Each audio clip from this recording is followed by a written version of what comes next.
Crop News brought to you by the Kansas Association of Wheat Growers and Kansas Wheat Commission. Together, we are Kansas Wheat.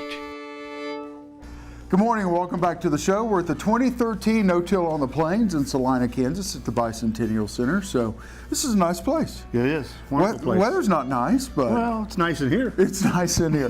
David, thank you for joining us. Well, thank you. You've been no-tilling as a farmer for 40 years? Yes, sir. Yeah. Yes, sir. So, and when I was talking to you down in the speaker's lounge, I said, you're an innovator, and you said, well, they may call me that. Well, that's right. Yeah. Right. Well, what got you started in no-till? Well, when we started in no-till, we had 750 acre farm with 195 Charolais cow to calf operation, and also had 200 sows that fed all the pigs. And my wife and I and 2 children were doing that. And we did not have time to do tillage. So we got involved in no-till. Our first no-till planter was an Alice Chalmers. The first herbicides we had was 2,4-D and atrazine. A year later, then gramoxone or paraquat came on the scene.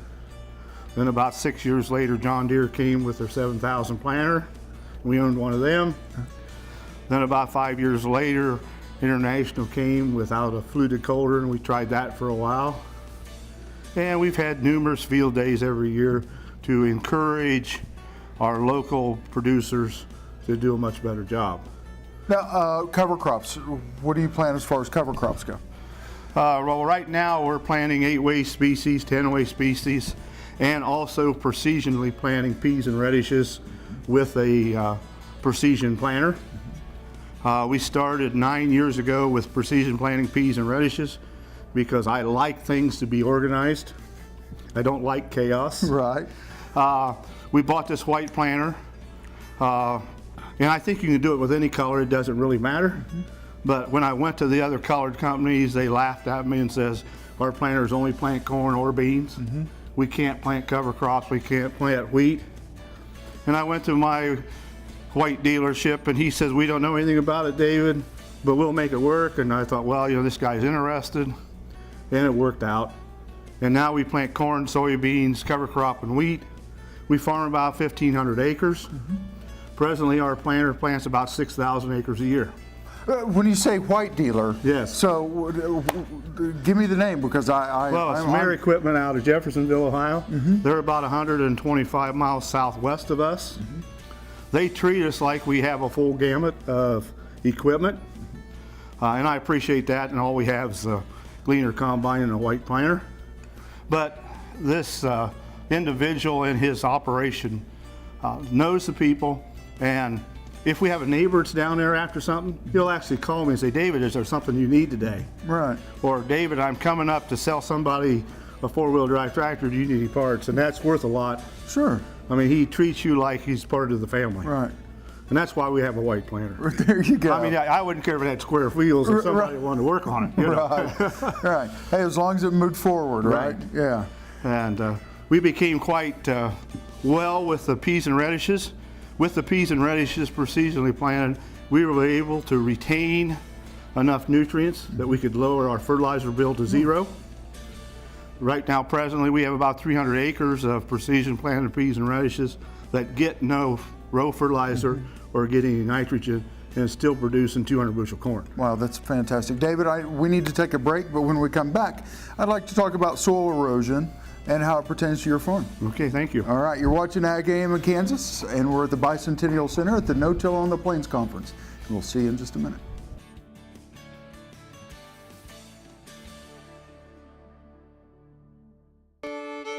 Crop News brought to you by Kansas Soybean Commission. The Soybean Checkoff. Progress powered by Kansas farmers. Thanks for staying with us. David, thank you for staying with us. All right, thank you. Soil erosion, no-till and soil erosion, it's bound to help your topsoil. Yes. When we started in 71, just for an example, we're in the southern part of Ohio. We're about 25, 28 miles southeast of Columbus. So we're just starting in the rolling foothills. Our 1,400 acres consist of 21 landlords less than 5 acres.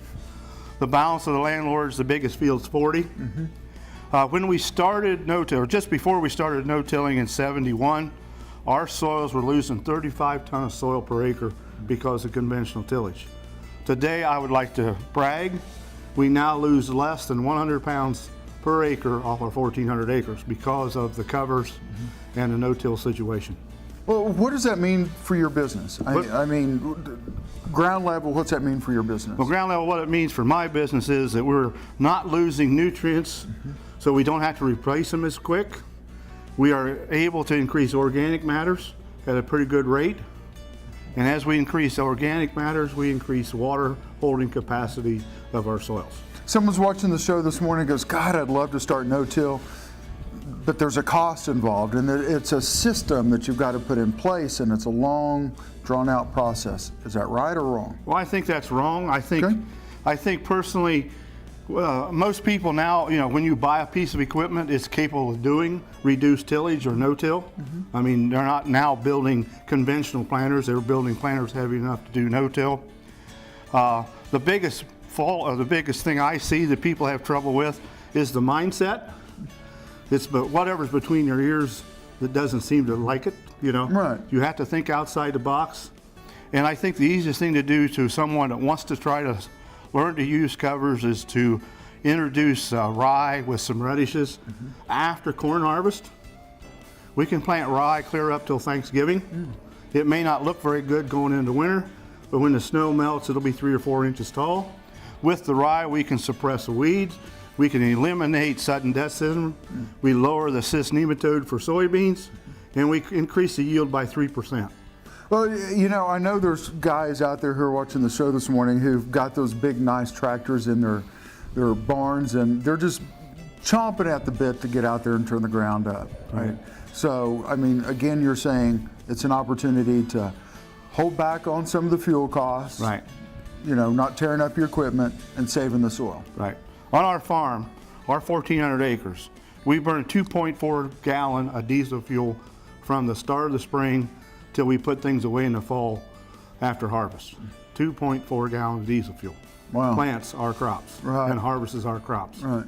Our equipment inventory consists of a corn planter, a drill, a sprayer, and a combine. That may not be enough for a lot of people, right, but that's enough for David. Right, exactly. And long-term effect of no-till? Long-term effect of no-till, we have been able to see the organic matter increase. We maintain the same yields or do better. For example, this year we only had 8 inches of rain through our growing season. Normally we have 20. My neighbor's corn and beans averaged 45 to 70 bushel corn and 12 to 15 bushel beans. Our beans were 55 to 60. Our corn was 145 to 170. Wow. With cover crops and no-till. Right. And that's what it means to me. And very little fertilizer. And very little fertilizer. Perfect. David, thank you for your time today. It was very nice to meet you. Yes, Thanks sir. for being on the show.